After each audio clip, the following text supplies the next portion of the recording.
சிவாய நமக. அனைத்து சகோதர சகோதரிகளுக்கும் எனது அன்பான வணக்கம். நான் ஜோதிடர் எஸ்கே வாணி சுந்தரராஜன் பேசுகிறேன். இந்த பதிவில் நம்ம பார்க்க போகிற விஷயம் என்ன அப்படின்னு பார்த்திங்கன்னா, 2024ஆம் ஆண்டிற்கான புத்தாண்டு பலன்கள் பற்றி தான் பார்க்க போகிறோம். 12 ராசிகளுக்கும் இந்த 2024ஆம் ஆண்டு எப்படி இருக்கும் அப்படின்றத பற்றி தான் பார்க்க போகிறோம். மிதுன ராசி நேயர்களுக்கு 2024ஆம் ஆண்டிற்கான புத்தாண்டு பலன்கள் என்ன அப்படின்றத பார்க்கலாம். ஸோ மிதுன ராசி நேயர்கள் மிருகசீரிடம் 3, 4, திருவாதிரையின் 4 பாதங்கள், புனர்பூசம் நட்சத்திரத்தின் 3 பாதங்கள், அதாவது 1, 2, 3 பாதங்களில் பிறந்தவர்களாக இருப்பீர்கள். ஸோ மிதுன ராசி நேயர்களை பற்றி சொல்லவே வேண்டாம். ஸோ ரொம்ப கஷ்டத்தில் இருக்கிறீங்க. இருக்கிற ராசிகள்லேயே ரொம்ப புலம்புற ராசியும் சரி, கஷ்டப்படுற ராசியும் சரி இந்த மிதுன ராசி தான். இந்த காலகட்டத்தில் பார்த்திங்கன்னா மிதுன ராசினியர்களுக்கு தான் அவ்வளவு குழப்பம், அவ்வளவு ஒரு கடினமான சூழ்நிலைகள். ஸோ அவ்வளவு ஒரு கடினமான சூழ்நிலைகள். இதற்கு காரணம் அப்படின்றது உங்களுடைய ஜனனகால விஷயம்தான். ஏன்னா நிறைய பேர் வந்து இந்த சனி திசை அப்படின்றத கிராஸ் பண்ணுவீங்க. அதுவும் பார்த்திங்கன்னா முக்கியமாக குறிப்பாக அந்த மிடில் ஏஜில் கிராஸ் பண்ணக்குள்ள நிறைய பேருக்கு ஒரு கடினமான பலன்கள் அப்படின்றது தான் இருக்கும். ஸோ எந்த வருஷம் நல்லாயிருக்கும், எந்த காலகட்டம் நல்லாயிருக்கும் அப்படின்ற கேள்வி தான் எல்லோருடைய மனசிலும் இருக்குது. ஏன்னா ஏற்கனவே பார்த்திங்கன்னா அஷ்டம சனி, ஜென்ம ராகு கேது, அந்த மாதிரி நிறைய கோச்சார கிரகங்களால் நிறைய டிஸ்டர்பன்ஸ். அதுவும் இல்லாமல் ஜனனகால ஜாதகத்துலேயும் நிறைய பேர் இந்த மோசமான திசைகளை கிராஸ் பண்ணுறது, இது எல்லாமே மிதுன ராசியோட மிக அதிகப்படியான ஒரு துன்பத்திற்கு காரணம் அப்படின்ற ஒரு விஷயம்.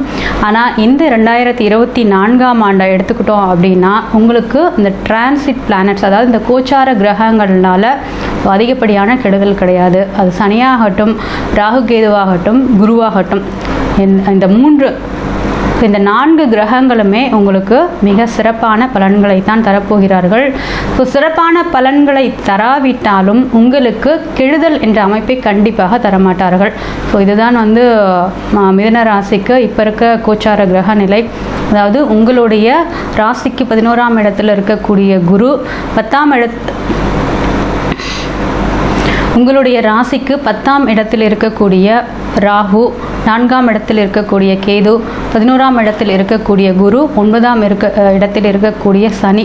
ஸோ இந்த கிரகங்கள்னால உங்களுக்கு நெகட்டிவான ஒரு விஷயம் இல்லை அப்படின்றத ஃபஸ்ட்டு நீங்கள் மைண்டில் வச்சுக்கோங்க. அஷ்டம சனி போயிடுச்சு, ஜென்ம ராகு கேது எல்லாமே ஓரளவு உங்களுக்கு முடிஞ்சு வந்துடுச்சு. உங்களுடைய ராசிநாதன் புதனை பொறுத்த வரைக்கும் இந்த வருட ஆரம்பத்தில், ஸோ இந்த நாளில் உங்களுக்கு 6ஆம் இடத்துலேருந்து தன்னுடைய சஞ்சாரத்தை தொடங்குகிறார். சுக்கிரனோடு சேர்ந்து தன்னுடைய சஞ்சாரத்தை துவக்குகிறார். அது சுக்கிரனும் புதனும் 6ஆம் இடத்துல, 7ஆம் இடத்துல பார்த்திங்கன்னா சூரியன், செவ்வாய். ஸோ உங்களுடைய ராசிக்கு 6, 11க்கு அதிபதியான இந்த செவ்வாய் 7ஆம் இடத்துலேருந்து இந்த வருடம் அப்படின்றது ஆரம்பிக்குது. முக்கியமாக தொழில் வகையில் நம்ம பார்க்கலாம். தொழில் வகையில் பார்த்திங்கன்னா தொழில் ஸ்தானத்தில் ராகுவினுடைய சஞ்சாரம். ஸோ அந்த தொழில் ஸ்தான அதிபதி உங்களுடைய ராசிக்கு 11ஆம் இடத்துல இருக்கிறது. அதாவது குரு பார்த்திங்கன்னா உங்களுடைய ராசிக்கு 11ஆம் இடத்துல இருக்கின்றது தொழில் முன்னேற்றத்தை தரக்கூடிய ஒரு அமைப்பு. அதுவும் இல்லாமல் ராகுன்ற ஒரு அயல் கிரகம் அப்படின்றதுனால வேற்று மொழி, வேற்று இனம் சார்ந்த மனிதர்களால் உங்களுக்கு லாபம் ஏற்படக்கூடிய ஒரு விஷயம் இருக்கின்றது. அதே மாதிரி சனியை பொறுத்த வரைக்கும் பார்த்திங்கன்னா இந்த 9ஆம் இடத்துல சனியினுடைய சஞ்சாரம் அப்படின்றது இருக்கிறது. ஸோ 9ஆம் இடத்தில் இருக்கக்கூடிய சனி உங்களுடைய ராசிக்கு 11ஆம் இடம், 3ஆம் இடம். 9ஆம் இடத்தில் இருக்கக்கூடிய சனி உங்களுடைய ராசிக்கு 11, 3 மற்றும் 6ஆம் இடங்களை பார்வையிடுகின்றார்.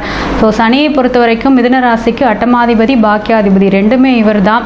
ஸோ 11ஆம் இடத்தை பார்க்கறதுனால உங்களுக்கு அந்த லாபம் வரக்கூடிய விஷயம் அப்படின்றது, சனி உங்களுடைய ராசிக்கு அட்டமாதிபதி மற்றும் பாக்கியாதிபதி இந்த 9ஆம் இடத்திலிருந்து உங்களுடைய ராசிக்கு 11, 3 மற்றும் 6ஆம் இடங்களை பார்வையிடுகின்றார். ஸோ 11ஆம் இடம் அப்படின்றது வெற்றி லாபஸ்தானம் இல்லைங்களா? ஸோ அப்போது இந்த சனியோட பார்வை அந்த இடத்துல விழுறதுனால உங்களுக்கு அந்த வெற்றி லாபம் அப்படின்றது கிடைக்கிறதுல கொஞ்சம் ஸ்லோவாக இருக்கும். ஏற்கனவே பார்த்திங்கன்னா கடந்த 6 மாதமாக சிலருக்கு எல்லாமே வேலை இழந்த நிலை எல்லாமே இருக்கின்றது. கடந்த 6 மாதங்களாக வருமானம் இல்லாத ஒரு விஷயம் எல்லாமே இருக்குது. 2023 ஒரு மாதிரி மிதுன ராசிக்கு கொஞ்சம் ஸ்பீடாக போகிற மாதிரி இருந்திருக்கும். ஆனால் ஸ்பீடாக போயிட்டு அப்படியே உங்களுக்கு வந்து கொஞ்சம் உங்களுடைய வருமானமாகட்டும், வேலை சார்ந்த விஷயங்களில் ஒரு வேலை இழப்பு, வருமான குறைவு, இது எல்லாமே வந்து மிதுனராசி நேயர்கள் கடந்து வந்திருக்கீர்கள். ஸோ கடந்த 6 மாதமாக உங்களுக்கு வேலை இல்லாமல் இப்போ வேலை தேடிட்டு இருந்தீங்க அப்படின்னா உங்களுக்கு வேலை கிடைப்பதற்கான வாய்ப்புகள் உண்டு. ஸோ இந்த 11ஆம் இடத்தில் சனியினுடைய பார்வை அப்படின்றது உங்களுக்கு வரக்கூடிய அந்த லாபத்தை வந்து கண்டிப்பாக குறைக்காது. பட் ஆனால் எல்லா விஷயத்தையுமே தாமதப்படுத்தும்.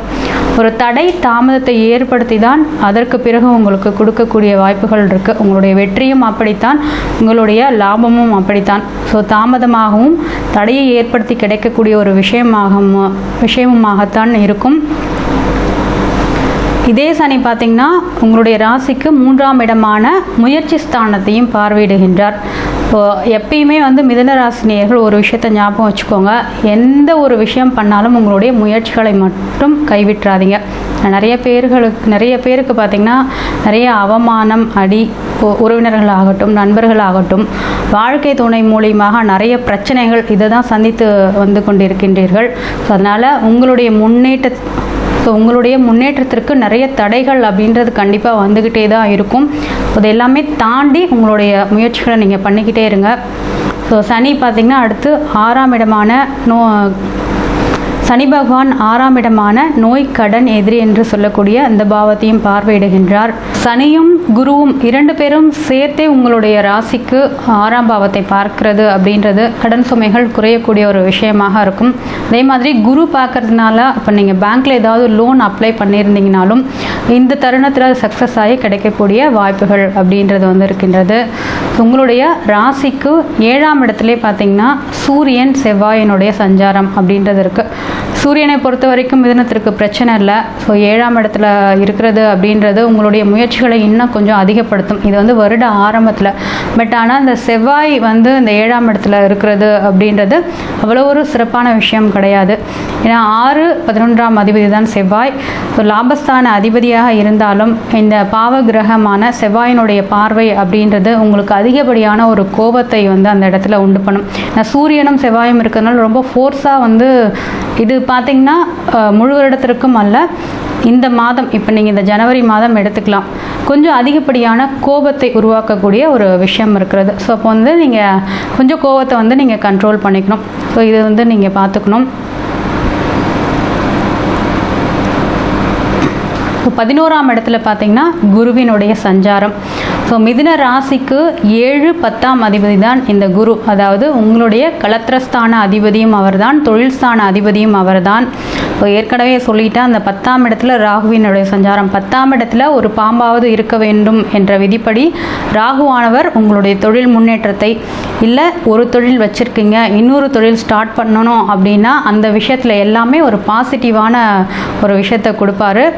குரு பார்த்திங்கன்னா 11ஆம் இடத்துல இருக்கிறார். அப்போது நீங்கள் செய்கிற தொழிலில் நல்ல ஒரு லாபகரமான விஷயம் உண்டு. ஒரு சிலருக்கு பார்த்திங்கன்னா வாழ்க்கை துணையின் மூலியமாக உங்களுக்கு தொழில் அமையக்கூடிய வாய்ப்புகள் உண்டு. அதே மாதிரி திருமணத்திற்கு முயற்சி பண்ணிகிட்ருக்கீங்க அப்படின்னா ஸோ அதுவும் வந்து சக்ஸஸ் ஆகக்கூடிய ஒரு விஷயம். ஏன்னா 7ஆம் அதிபதியான குரு 11ஆம் இடத்துல இருக்கிறது. 2ஆம் திருமணத்திற்கு சிலர் வந்து முயற்சி பண்ணிகிட்டு இருப்பீங்க. ஏற்கனவே பார்த்திங்கன்னா மிதுன ராசினியர்களுக்கு விவாகரத்து ஆயிட்டு நீங்கள் இப்போ 2ஆம் திருமணத்திற்கு முயற்சி பண்ணிகிட்டு இருந்தீங்க அப்படின்னா ஸோ அது சக்ஸஸ் ஆகிறதுக்கு உண்டான வாய்ப்புகள் உண்டு. குருவை பொறுத்த வரைக்கும் இந்த 11ஆம் இடத்துலேருந்து 5ஆம் இடத்தையும் பார்வையிடுகிறார். குரு பார்த்திங்கன்னா புத்திரக்காரகன், அதே மாதிரி தனக்காரகன். ஸோ 5ஆம் இடத்தை பார்க்கறதுன்றது மிக சிறப்பான அமைப்பு. உங்களுடைய நீண்ட நாட்களாக குழந்தை பேர் இல்லாதவர்களுக்கு குழந்தை பேர் கிடைக்கக்கூடிய வாய்ப்புகள் உண்டு. அதே மாதிரி குழந்தைங்களால் உங்களுக்கு ஒரு நல்ல பெயர் கிடைக்கும். ஸோ இந்த குழந்தையோட அப்பா அம்மா தான் இவங்க அப்படின்ற ஒரு விஷயத்தை எல்லாமே இந்த குரு ஏற்படுத்தி தருவார். அதே மாதிரி மிதுன ராசி நேயர்களுக்குரிய உங்களுடைய ராசிக்குரிய தெய்வம் மிதுன ராசி நேயர்களுக்குரிய கோவில் அப்படின்னு பார்த்தோம்னா பழனி தண்டாயுதபாணி கோவில். உங்களுடைய வாழ்நாளில் ஒரு முறையாவது பழனிக்கு சென்று முருகப்பெருமானை தரிசித்து வந்தால் மிக ஒரு நன்மையான பலன்கள் கிடைக்கும். மிதுன ராசிக்குரிய தெய்வம் அப்படின்னு பார்த்தோம்னா நாராயணன். வெங்கடாஜலபதி வழிபாடு அப்படின்றது உங்களுக்கு ரொம்ப முக்கியம். ஸோ எப்பயுமே உங்களுடைய வார்த்தைகள் ஓம் நமோ நாராயணா அப்படின்னு உச்சரிக்கக்குள்ள உங்களுக்கு அது மிக ஒரு நல்ல மாற்றத்தை உருவாக்கும். ஏன்னா இப்போது ஒரு கடினமான சூழ்நிலை அப்படின்றது மிதுன ராசி நேயர்களுக்கு இருக்கும். சிவபெருமானையும் நீங்கள் வழிபடுங்கள். அதே மாதிரி உங்களுடைய நிறைய மிதுன ராசி நேயர்களுக்கு சிவன் மீது அதிகப்படியான ஒரு ஈடுபாடு இருக்கும். அதுவும் முக்கியமாக ஏன்னா அதில் திருவாதிரை நட்சத்திரம் அப்படின்றது வர்றதுனால நிறைய பேர் சிவபெருமானுடைய வழிபாடு வச்சுருப்பீங்க. இருந்தாலும் கூடவே நாராயணனுடைய வழிபாடு அப்படின்றது மிக அவசியம். ஓம் நமோ நாராயணா இதை ஞாபகம் வச்சுக்கோங்க. இதை தினமும் 9 முறை சொன்னீங்க அப்படின்னா உங்களுக்கு மிக சிறப்பான ஒரு மாற்றங்களை நீங்கள் எதிர்பார்க்கலாம்.